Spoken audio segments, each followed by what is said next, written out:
Biarlah patung tugu negara tu macam orang putih. Sebab memang mereka layak disanjung tau. Orang putih banyak bantu kita tau. Dulu, waktu Indonesia ganyang Malaysia, serang Malaysia dulu, orang putih pun datang bantu. Kalau orang putih tak datang bantu, habislah Malaysia kena makan dengan Indonesia.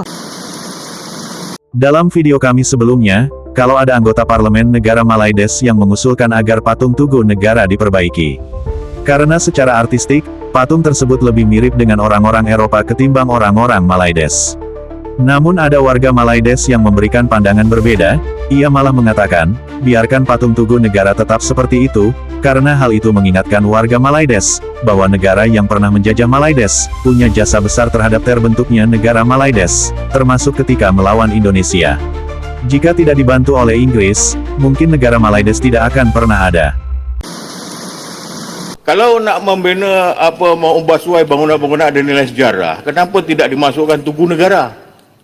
Tugu negara, simbol kemerdekaan negara kita. Kerana di sana kalau kita lihat, patung yang memegang bendera itu adalah wira negara kita lah, simbol. Tetapi kalau tengok mukanya hidung mancung, macam orang Eropah. Kenapa tak ditukar kepada saiz yang lebih pendek-pendek macam orang Asia, orang Malaysia? Muka, hidung pun tak mancung sangat macam saya kan. Itu macam kita berdewa-dewakan pejuang-pejuang daripada Eropah yang pernah menjajah kita. Jadi saya cadangkan akan datang kalau nak buat ubah suai tugu negara yang begitu menimbulkan semangat kenegaraan, kepewiraan kepada negara kita, kepada patung-patung yang mirip orang Asia. Biarlah patung tugu negara tu macam orang putih. Sebab memang mereka layak disanjung tau. Orang putih banyak bantu kita tau. Dulu, waktu komunis serang pun orang putih datang bantu. Dia bukan saja datang bantu bagi senjata, susunkan strategi berperang, bagi latihan pada askar-askar Melayu dan polis kita ni cara nak berperang. Bahkan dia siap bagi uniform. Kita nak merdeka pun kita dapat ihsan daripada orang putih tau. Kalau mereka tak ada ihsan, tak merdeka lah kita. Kau bayangkan, lepas dah mereka, ingatlah kok mereka dah lupakan kita. Tak. Mereka masih ingat kita lagi. Waktu Indonesia ganyang Malaysia, serang Malaysia dulu, orang putih pun datang bantu. Kalau orang putih tak datang bantu, habislah Malaysia kena makan dengan Indonesia. Cuba tengok pemimpin-pemimpin Melayu kita punya latar belakang. Kebanyakan mereka semua belajar dekat mana? Dekat UK, dekat negara orang putih. Bayangkan, orang putih sanggup mendidik pemimpin-pemimpin tanah Melayu kita ni cara nak mentadbir. Kalau mereka tak ajar, macam manalah kita nak memerintah negara ni, ya tak? Itu belum lagi nak ambil kira dengan bantuan-bantuan orang putih sampai ke hari ni yang sanggup main untuk pasukan Harimau Malaya tau. Sanggup bantu naikkan ranking, sanggup bantu kalahkan pasukan lain.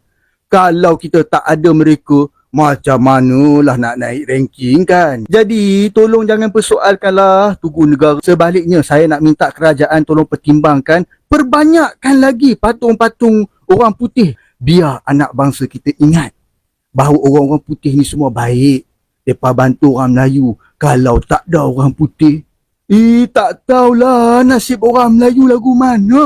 Bosku tengok ni, dalam parlimen topik panas kali ni bukan ekonomi, bukan rasa, tapi hidung. Ada YB kata patung askar dekat tugu negara tu hidung tinggi sangat. Nampak macam orang Eropah. Bosku pun terkejut. Rupanya masalah negara ni terletak pada hidung askar batu. Tapi kalau nak jujur lah, semangat askar tu bukan datang dari bentuk muka, tapi dari keberanian dia. Kalau nak ubah semua ikut rupa, nanti bangunan parlimen pun kena makeover sekali kot. Korang rasa patut ke ubah patung tu? Atau biar dia kekal jadi sejarah kita? Dari penelusuran di media sosial, tugu negara di Malaides memang terlihat mirip dengan orang-orang Eropa, karena pematung yang membuatnya yaitu Felix de Weldon, adalah seorang Austria-Amerika, yang juga merancang monumen Iwo Jima di Amerika.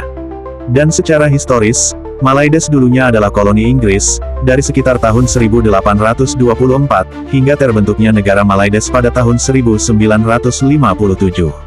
Selama masa tersebut, wilayah Malaides banyak dipengaruhi oleh gaya Inggris dan Eropa, termasuk aspek arsitektur, serta simbol-simbol publik di negeri Malaides. Tugu tersebut didedikasikan untuk para pahlawan yang gugur selama Perang Dunia Kedua dan Darurat Malaya, di mana pasukan Inggris dan Persemakmuran juga terlibat aktif. Namun entah mengapa patung tersebut mengibarkan bendera Malaides, sedangkan selama Perang Dunia Kedua, negara Malaides sama sekali belum terbentuk. Bahkan belum terpikirkan oleh orang-orang Malaides untuk merdeka. Karena orang-orang Malaides termasuk para 9 raja yang ada di negeri Malaides, begitu sangat nyaman dengan keberadaan Inggris. Sehingga Malaides diberikan hadiah kemerdekaan oleh Inggris. Dan itu tercatat dalam daftar nama-nama di tugu tersebut, yang memiliki andil terhadap terbentuknya negara Malaides. Di sisi lain, sejarawan-sejarawan Malaides, juga menguak sejarah Inggris di Malaides yang sejarahnya penuh dengan ketidakjelasan. Melaya bukan tanah jajahan British. Itu tengkunya Temberang saja. Mau angkat UMNO selama-lamanya. Orang tahu kah? Melaya itu bukan jajahan British. Melaya itu naungan British. Macam Brunei. Jadi bila kau di bawah naungan British, bila masa kau merdeka? Kau merdeka dari siapa? Itu Temberang. Temberang UMNO. Supaya UMNO itu dilihat oleh semua orang di Malaysia ini sebagai pembebas daripada penjajahan. Siapa jajah kau? Federated Malay States. Macam Selangor, Perak, Pahang. Federated Malay States. Dia ada residen. Tapi Sultan masih berkuasa. Unfederated Malay States. Macam Perlis, Kedah, Kelantan, Terengganu. Dia ada British advisor. Tapi Sultan masih berkuasa. So, bila dia cakap, dia terlepas dari penjajahan. Siapa menjajah kau? Tiada. Lepas itu dia bilang dia merdeka. Dia laung 7 kali. Merdeka. Kau merdeka dari siapa? Kalau kau tidak dijajah. Artinya, Melayu di Melaya itu kan dia jadi bodoh oleh orang politik. Di mana mereka bilang dia merdekakan daripada British. Yang sebenarnya dia dimerdekakan daripada Sultan. Perjanjian Persekutuan Tanah Melayu 1957. Sultan sign. Arti dia saya serah ni kuasa kepada Kerajaan Persekutuan. Jadi Sultan itu semua jadi constitutional monarch. Jadi siapa penipu besar orang? Bukankah Tengku Abdul Rahman? Bapa kemerdekaan Malaysia. Astaga. Sejarah negara kita. Supaya kita dapat lihat. Yang pakai macam British. Makan macam British. Hidup dengan British. Itu bukan pejuang, itu petualang. Mari kita kenal sejarah kita. Maafkan saya tuan-tuan. Mari kita berfikir malam ini supaya kita tidak ditipu sepanjang zaman. Dan apabila kita merdeka, kita bina sebuah tugu peringatan untuk menunjukkan itulah orang yang berjuang. Dan yang musuhlah yang mati di bawah. Tengok hidup mereka. Tengok hidup mereka sama tak hidup kita. Hidup mereka tak sama kita. Hidup mereka panjang. Hidup kita tak panjang, tuan-tuan. Yang pegang kemerdekaan itu hidup panjang. Tengok nama mereka. Siapakah yang berjuang di dindingnya. Tuan-tuan, nama di dinding tugu kemerdekaan kita. Tengok satu persatu. Ada nama kilau sini? Supaya kita dapat lihat yang benar itu benar.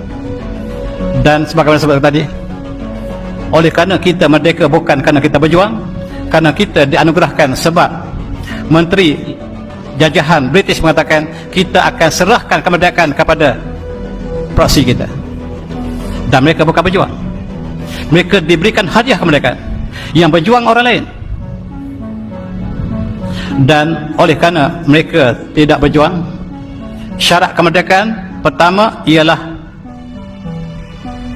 common law. Sebagai undang-undang tertinggi. Kamu nak merdeka atau tidak? Nak merdeka, sign. Semua wakilnya sign. Tugu Negara Malaides didirikan untuk menghormati para prajurit yang gugur, yang melawan penjajah Inggris yang dianggap sebagai pemberontak oleh para raja-raja Melayu Malaides, dan juga untuk menghormati jasa para pasukan Inggris. Akan tetapi, beberapa pihak di Malaides merasa bahwa monumen tersebut, yang dirancang oleh pematung Austria Felix de Weldon, merupakan peninggalan kolonial Inggris, dan tidak mencerminkan identitas nasional Malaides yang sesungguhnya. Namun mereka tak sadar kalau dalam pembentukan undang-undang negaranya bahkan sampai saat ini memakai bahasa kolonial Inggris. Sehingga sampai saat ini, bahasa Inggris termasuk salah satu bahasa resmi di negara Malaides. Wacana untuk merobohkan patung-patung peninggalan kolonial sering muncul, terutama dengan perbandingan bagaimana negara lain, seperti Indonesia yang telah menghapus simbol-simbol penjajah, jauh semenjak Indonesia meraih kemerdekaannya. Cukup sekian video kali ini. Terima kasih. Sampai jumpa lagi.